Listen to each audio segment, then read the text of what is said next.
Well, you can think of each object in the model as being like a column in a spreadsheet, with its name in the top cell of the column and all of the values for each period running down that column.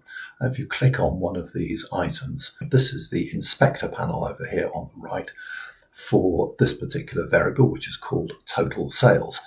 And you can actually inspect those values. You roll up the settings for the variable and roll down the data, and there you can see all of the values that are there.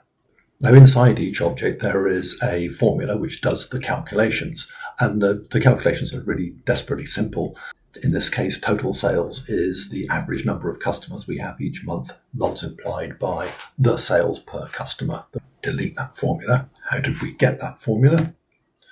Now, the links show the items that we can actually use to do the calculation, and we simply click the item we want to add to the formula, hit the multiply key, and click the second item that we want to add to the formula. So there we go. So there we have a natural language formula. We're not using cell codes like A12 multiplied by B$23 or anything of that kind.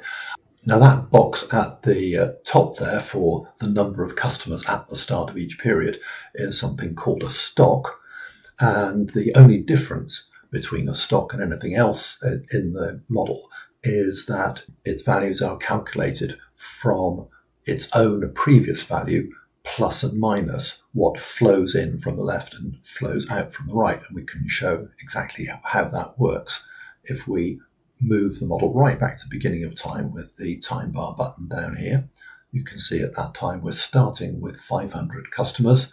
We're adding 13.8 per month and losing 6.7.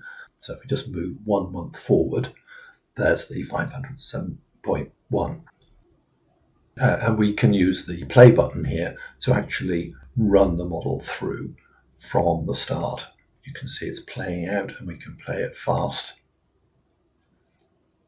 And we can rewind it, which is very useful if you're wanting to demonstrate to other people how a model is behaving over time.